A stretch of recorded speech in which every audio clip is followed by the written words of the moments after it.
Ladies and gentlemen, to illustrate the message I sought to convey above, I wish to begin by showing you a map of the world.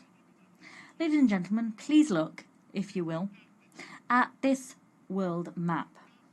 It is a map that all of us studied at school. This is the map right here. We call it a planisphere. To use a technical term, we call it the Mercator projection. It is named after a cartographer who you all know, the cartographer Mercator. And you can see yourselves that on this map that we all use, there's a problem. If you can't see the problem, I'm going to help you to understand the problem as an African man. Candidly speaking, the Mercator projection is something we inherited from the 16th century. It reduces the African continent to about half its genuine size. At the same time, it swells North America and Europe unfaithfully.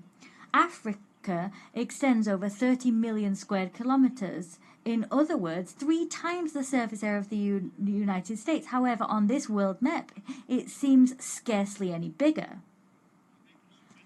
With a surface area of 30.3 million square kilometers, including all the islands, it covers 20% of Africa, the land surface area.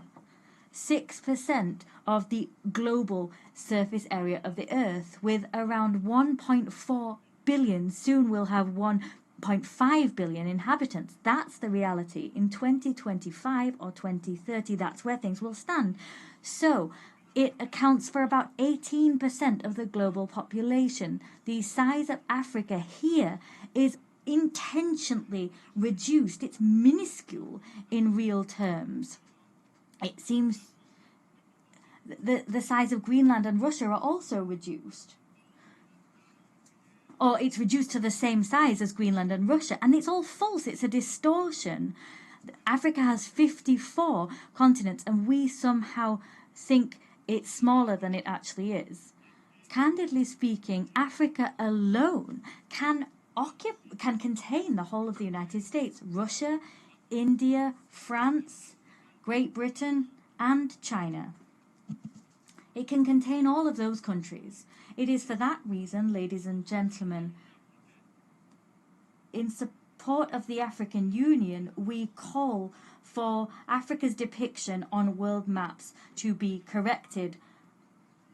And we seek to do that with the campaign that we ask the United Nations to support. The name of that campaign is Correct the Map. Geography must be decolonized. There needs to be a new political map of Africa. The Great Hall of the United Nations was silent. World leaders from every corner of the planet sat under the blue emblem of the UN, expecting another ordinary African speech, one full of aid requests, development talks, and polite diplomatic smiles. But what happened next would echo across generations. The Prime Minister of Togo rose, calm, confident, his eyes burning with the fire of truth. And within moments, the world would realize Africa had finally found a voice that refused to be silenced. While many African leaders bowed their heads, afraid to offend their partners, the Togolese Prime Minister did the unthinkable. He stood tall, holding a world map, the same kind used in African schools for decades. He raised it high before the assembly and said, "This is what you teach our children. You make Africa look small, powerless, and insignificant. But look again, Africa is not small. Africa is the giant of the earth." Gasps filled the room. Cameras flashed. The delegates whispered. The Prime Minister pointed to the distorted map projection, the Mercator map, designed centuries ago by colonizers. He showed how Europe and North America were stretched to look enormous, while Africa, the continent that could fit them all inside, appeared small and weak.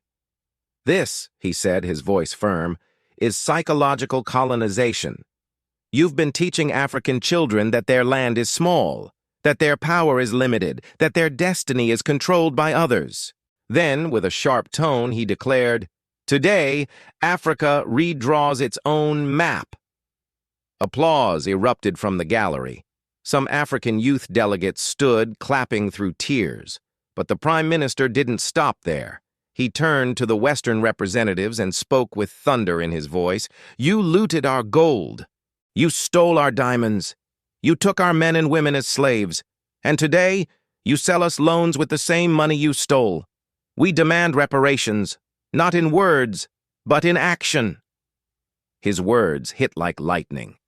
The Western leaders looked visibly uncomfortable, shifting in their seats. But the African delegations were frozen. Some clapped softly, others looked down, afraid. In that silence, the truth was louder than any applause. Because while the Togolese Prime Minister spoke for Africa, most African leaders sat quietly, bound by fear. Fear of losing aid, fear of losing favors, fear of angering their colonial masters. "How long?" he asked, his voice ringing with passion. "Will we be ruled by fear instead of pride? How long will we beg for what already belongs to us?" Social media exploded. Clips of the speech went viral almost instantly. Students across Africa began sharing the image of the true map of Africa, a map that shows the reality. Africa is the center of the world, the largest treasure of land and spirit. Western media tried to downplay it, dismissing it as rhetoric, but the people had already seen the truth. They had felt something awaken. Across the continent, young Africans began to chant, "Africa is not small. Africa is not poor. Africa will rise again." In Burkina Faso, youth painted murals of the Togolese Prime Minister next to Captain Ibrahim Traoré. In Mali, students started replacing the old distorted maps in their classrooms with the true African-centered map. In Botswana, Namibia, Ghana, teachers began to discuss the concept of mental decolonization with their students. This was no longer just a speech. It was a spark, igniting a fire of consciousness across the entire continent of Africa. The Prime Minister ended with a voice full of unwavering conviction. "To the leaders of Africa who hide behind fear, your silence is betrayal. To the youth of Africa, rise. Don't wait for the cowardly to lead you. Stand tall, for the world is watching, and the future belongs to those who dare to speak the truth." The hall erupted. Some clapped out of respect. Others sat in stunned disbelief. But one thing was clear. History had just been written. Days later, his powerful words continued to echo through classrooms, across city streets, and within the hearts of millions. Africa had been reminded that dignity is not something you beg for, it's something you declare. "They made us small on the map," he had said, "but never again in our minds." And from that day forward, the world would never look at Africa, or Togo, the same way again. Thank you for watching. What are your thoughts on this powerful moment in history? Let us know in the comments below. To classify the transatlantic slave trade, colonization, slavery, and deportation as not only crimes against humanity, but first and foremost, crimes of genocide against the peoples of Africa. Because the crimes and injustices from the past that are not met with redress and reparative justice will simply fuel crises and conflicts in our age and will fuel those to come even later still. Current crises are fueled by the injustices of the past that are not resolved because people live with the memory of their wounds. Providing reparations for the crimes and injustices of the past is part of the remedy we need to apply if we are to restore peace to our world and repair relationships between civilizations. As a continent of resilience and hope, Africa embodies this bitter need for reparative justice. The recognition of past injustices, particularly through tangible actions to bring about reparations is a vital step towards establishing a sustainable peace and full social cohesion. It is for this very reason that from this high rostrum and in the most solemn terms, I wish to call global public opinion to action. I wish to pique your conscience. You must show the courage, have the courage to tackle the issue of reparation. Today, Africa is standing before the world and demanding reparations. Calling for reparations is not about pointing the finger at anyone. Calling for reparations is an act of working for the good of humankind and for our own well-being. Doing justice for the crimes of the past is to repair history. Repairing history is a step to lifting obstacles so that justice can flow and that more equity can come into our world. Asking for reparations is an act of dismantling systems based on exploitation that continue to influence and shape the lives of several peoples. Asking for reparations is to save the world from forgetting its own history and keeping the memory of millions of peoples alive. What we're doing in asking for reparations is seeking to correct the damage done to us in the past. We're seeking to free the world from discrimination and racism. We're seeking to step out of this relentless trap of exclusion and the denial of justice. We expect reparations from the world. There are those as a result of the Atlantic slave trade and colonization. Reparations, however, must also involve the proper reform of global trade systems and global economic and financial reforms. We must see the restructuring of debt, structural reparations to allow just and equitable representation of Africa in international bodies and the international system as a whole. The reparations that we demand from this rostrum should not simply comprise material compensation. They must also take the form of sustainable investment in education, infrastructure, healthcare, science and technology, such as to allow Africa to develop and to cease to lag behind and to fully enjoy its potential. In the resolution Pact for the Future, adopted last year by heads of state and government representing the peoples of the world when they met together here in New York, we underscored the need together that there was an urgent need to reform the Security Council to make it more representative and tailored to today's world. We now need to move from word to deed. Security Council reform is a matter of reparations and is all about correcting the historic injustice done to Africa and other peoples of the world. The Security Council reform must involve granting permanent seats to Africa. Doing that is a matter of dignity and justice and must be done. It is imperative. The injustice done to Africa over centuries must be redressed. But this reform must also go hand in hand with the recognition of global current inequalities and the fact that they are rooted in historic injustices. Africa has been and is marginalized within multilateral institutions, and that must be addressed. Africa has every right to expect such reparation from the world, and that call will be at the heart of the 9th Pan-African Congress in Lome, Togo, on renewing Pan-Africanism and the role of Africa in the reform of multilateral institutions.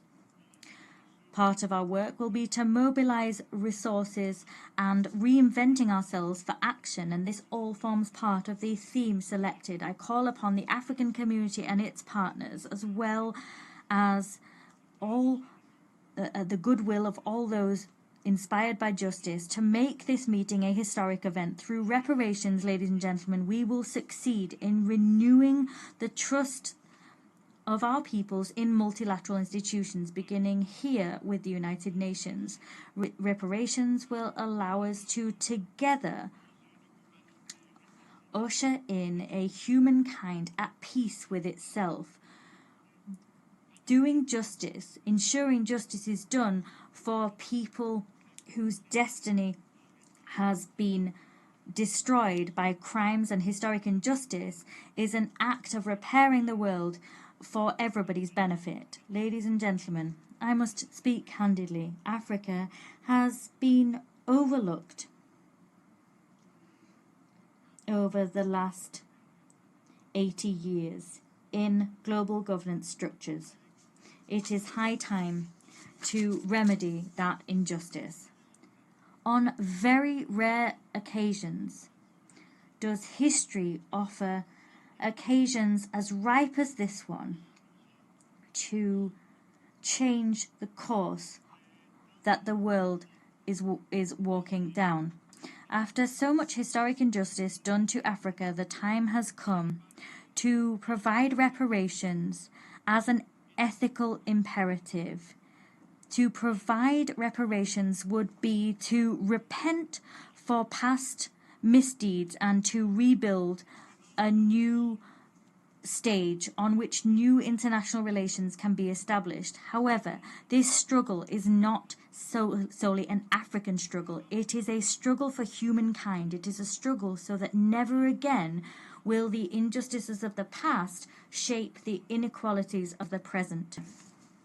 You also understand why at the Second African and Caribbean Summit, held of the 7th September in Addis Ababa, Ethiopia, Africa and the Caribbean reaffirmed their determination to put the fraternal transcontinental partnership at the service of reparative justice for Africans and African descendants, and emphasize the need to move toward the creation of an African Union Decade for Justice for African and African descent people.